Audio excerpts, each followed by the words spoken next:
I'm Morgan Hightower. And I'm Alex Jones. And as WBRC celebrates its 75th anniversary, we're taking a deep dive into some of the biggest stories across Alabama's history. But this time, we're hearing first accounts from the people who were on the scene, covering the news you remember the most.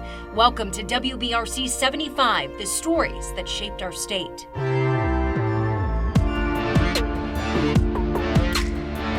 One of the greatest coaches in college football history arrived to Tuscaloosa in 2007 when Nick Saban agreed to become the head coach for the Alabama Crimson Tide. Coach Saban creating a dynasty in 17 years in Tuscaloosa, winning more than 200 games, 9 SEC titles, and 6 national championships. J.J. Pruitt, Mike Dubberly, and Brian Pope reflect on Saban's hiring and how much his coaching tenure impacted Tuscaloosa and the state of Alabama. How you doing? You happy to be here, Coach? Absolutely. How you doing? You got a plan? Jay, thanks for sitting down with us. Thank you. So we are talking about the biggest stories in WBRC's history. And of course, I would think one of the biggest stories is Saban coming to Tuscaloosa. Oh, yeah. And this is a big story, not just for Alabama fans, but also Auburn fans. Correct. And really the state of Alabama because of how he transformed the program. And Auburn fans were very upset Yes. that day.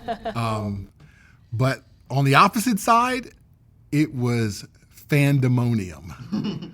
Oh my gosh. You know, I just picture this in my head, being at that airport and seeing all of these fans just going bonkers over a man that's getting ready to get off an airplane. It was amazing. So, Jay, let me ask you this question. Were you in the newsroom? Because you know how breaking news goes, and it's like it's all off the rails. Were you in the newsroom when we found out that Saban was going to come to Alabama? Yes.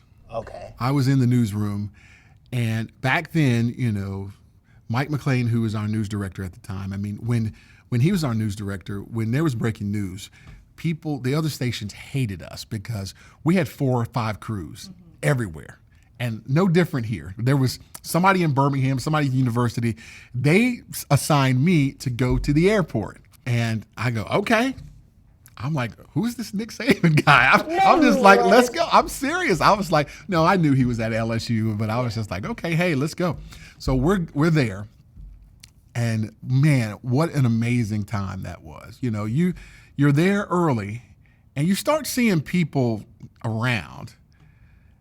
And you see people in the airport, and you didn't know all of a sudden when you walk out the doors, you see hundreds of people on the tarmac, and I'm going, what? In my head, I said, what the heck is going on? Like, who is this guy?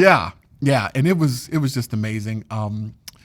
To be there at that time, Alex, it was crazy. But I didn't know what I was getting into when I first got there. I was just like, okay, I mean, this is a big deal. If people are out here like this, you know, because it wasn't the same fanfare when they hired Mike Price, even though, you know, he was only coach for 2 weeks, but it wasn't the same fanfare. But when they said, okay, Nick Saban has accepted the job, even though he still had not told anybody he accepted the job, it was pretty intense. So how long were you out there at the airport, and then the plane landed, and then what happened? We were out there about 3 hours before the plane landed, and we were still trying to get confirmation at the time. You know, we were just like saying, hey, we here. And they all said, those Alabama fans heard too. Yeah, and everybody was like, well, Mal Moore's plane is down in Miami. He's waiting. And so I kind of figured something was up because we started seeing board members from the university there at the airport. One in particular, Finest Gaston. He was there, so I walked up. Mr. Gaston, how are you? Hey, we're just trying to get confirmation. Is Coach Saban coming? And he wasn't saying a word. He was like, I don't know. You know, like, so what are you guys all doing out here? Exactly. And so I asked. I said, well, what time can we expect somebody? He's like, you know, they'll be here soon. He just kind of said that, even though he said, I don't know what's going on. He said they'll be here. You know, but it was. Man, it was crazy. And like I said, I was still trying to get confirmation. We kind of knew it, but nobody really said, hey, Nick Saban's going to be the head coach. Honestly, a lot of people really didn't believe it until that plane pulled up and saw him walk out of the plane. Wow. I mean, everybody assumed that was true. But we got word from somebody because we had eyes down there in Miami. They said, okay, the plane's up in the air. We saw somebody, some station down in Miami said they saw Nick Saban get on the plane. They had video of it. So, okay, I'm thinking, okay, I'm still not believing that it's true because I'm just like going, okay, well, but when he stepped off that plane, pandemonium happened. It was crazy. It gives me great pleasure to introduce the next coach of the Crimson Tide, Nick Saban.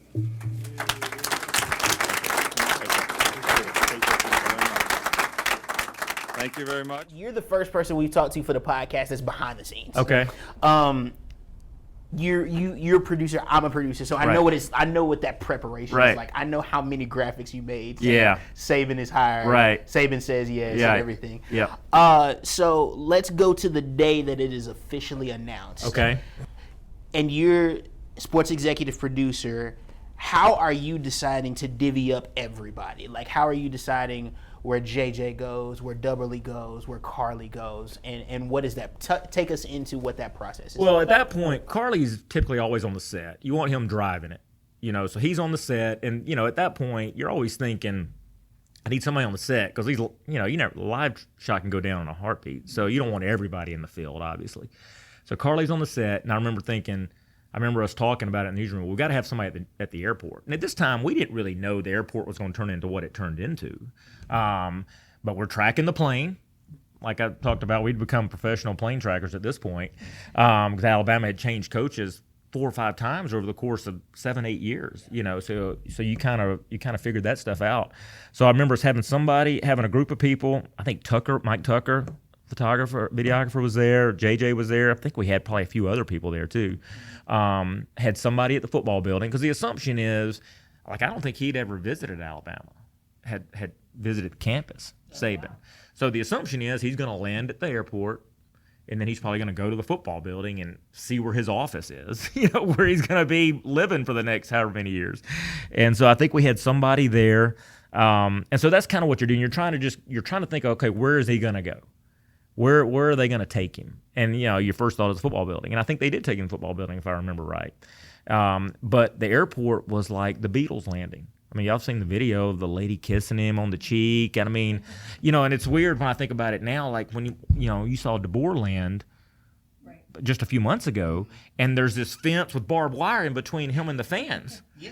But at this point, I guess there was no fence and barbed wire. So you guys are in the booth. Yep. JJ's out there. Yep. You see all these people showing up. Yeah. What are you thinking as you're seeing this fandemonium? Well, I think there's two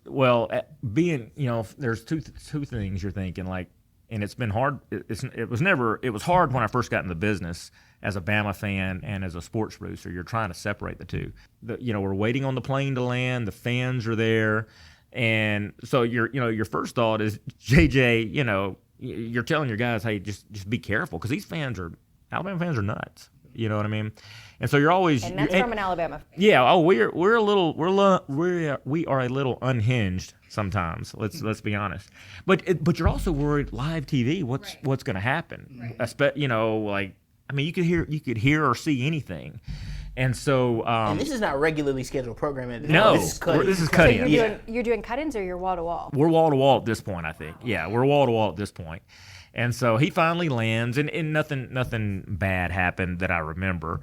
Obviously the scene everybody remembers is the lady hugging Saban and kissing on his cheek, and it's just a weird visual because Saban, you wonder what Saban was thinking. He's probably thinking, what the heck have I gotten myself into? These people are nuts. But I think if we were so desperate. When I say we Alabama fans, we were so desperate to be good again. That I think people just kind of lost, any kind of sense of right and wrong in that moment, but anyway, so yeah. He was the answer. Huh? Nick Saban was the answer. He was the answer. And at that time, you didn't really know. I mean, he had some good years at LSU. He won the national championship, obviously. Michigan State, you were going more off his reputation at that point because, again, won a national title at LSU, but then it had kind of I think he went like 9-4 the last year or something like that before he left to go to Miami. And then, of course, Miami was what it was. But we knew he was better than Shula. I mean, you know what I mean? And we knew it was going to be better than Mike Price, you know. So, but I always say I think that hire, and I don't know if he would have been as successful anywhere else other than Alabama. I think it was a perfect marriage. I want you to know that it'll be our goal to give you the kind of football program, kind of football team that you can be proud of, and that will complement the tradition that this institution has been so proud of through the years, and that's going to be our goal as a football program. So take us to going down to Miami.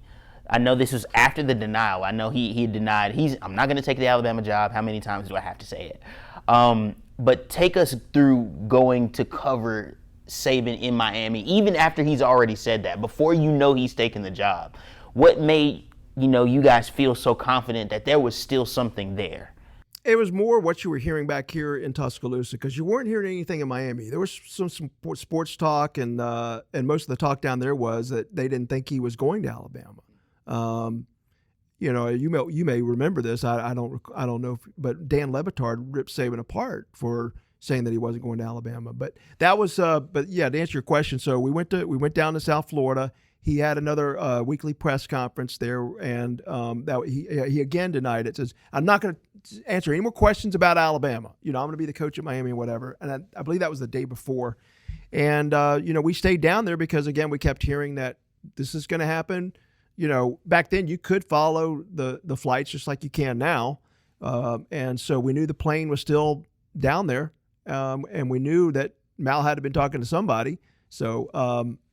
And that was the indication. And then eventually, I was live on television that morning when we started to hear rumblings. Feinbaum was on the set, and that's when it first got reported. I wasn't the first to report it. It got reported, and we were able to confirm it, and here we go. Okay. The rest was history. Pope, he mentioned being in the booth when it happened, and next thing you know, it's wall to wall. JJ, go down to Tuscaloosa, get him off the tarmac. You're in Miami trying to cover it. Talk about just what a whirlwind, like for people who don't know what news is like, talk about how much of a whirlwind that is and how quick stuff like that moves. Yeah, you're hearing stuff in your ear, you're checking your phones, you're seeing stuff getting reported, you're having sources say, yes, this is going to happen, this is happening, and you're like, wow, this is huge. As I'm talking there, I'm trying to get reaction from people in Miami because, Saban's not stopping outside to do a live shot with me. He's headed to the airport telling Terry, let's get our stuff. We got to go. And then back here, I had to watch the coverage of him landing at Alabama. And that's still the craziest thing I've ever seen in my life.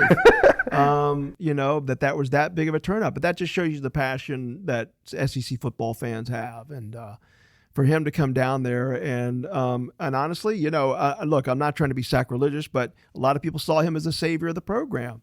But it's funny, I'm sure you've heard him tell that story after his first year when they lost to UL Monroe, and so he's at the gas station pumping gas and he goes in to pay or something, and somehow or another the guy asked him about Alabama football and the guy said something to the effect of, well, they're never going to win if they don't get rid, that they have that Saban guy as the coach.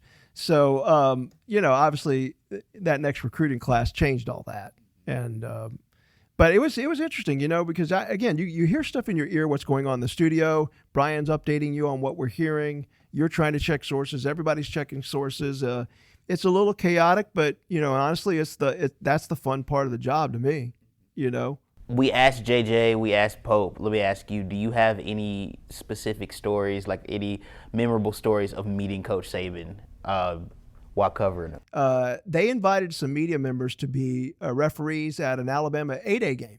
Oh, wow. Yeah, the Southeastern Conference, because they wanted to show us, giving us an inside look at what it takes to actually be an official.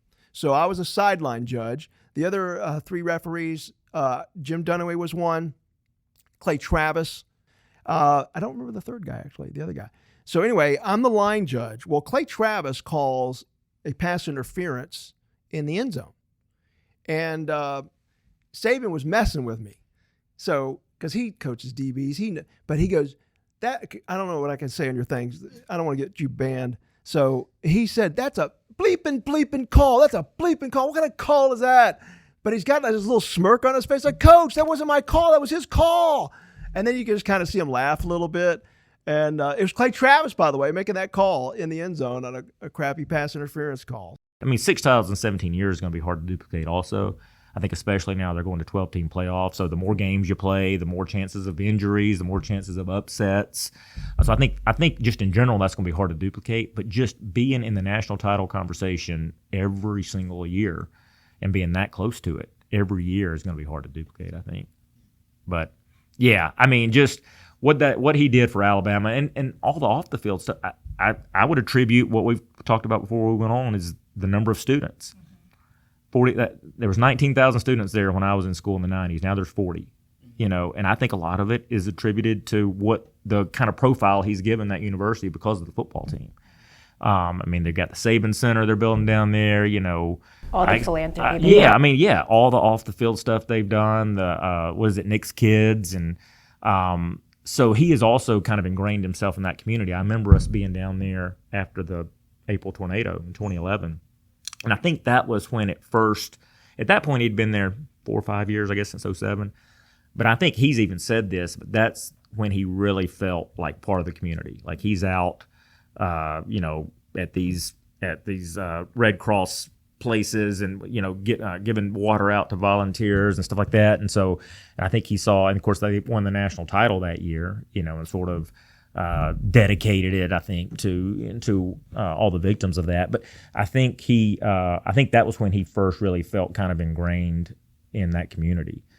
It's the culture of Nick Saban. Nick Saban says, hey, I want to have dollars go here for scholarships and different things like that. So people don't realize Alabama, the University of Alabama, deserves a great deal of gratitude to Nick Saban and its growth. Not because of his winning tradition, but because of how he rolled, what he demanded, you know what I mean? And he would just really, I respect that man so much, and people say, oh, are you an Alabama fan? I'm just an SEC fan. You're a JSU fan. I'm a JSU fan, to be honest with you. But I love Nick Saban because he stands up for his players. He does what he's supposed to do, and he demands respect from everybody, like even all the way down to the custodial workers. That's what I like about him. And you got to respect that.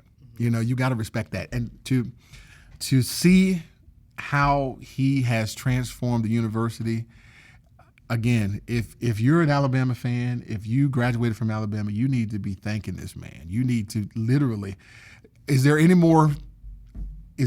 there any more places where you can put a statue of him? Because they need it there. I mean, it's crazy.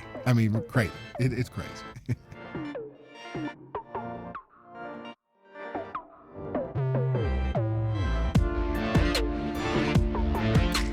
Thanks so much for listening to WBRC 75, the stories that shaped our state. If you liked it, please subscribe, and you can always download these episodes on iTunes, Apple Podcasts, Stitcher, or anywhere else you get your podcasts. If you have any ideas for topics for this podcast, please email us at newstip@wbrc.com.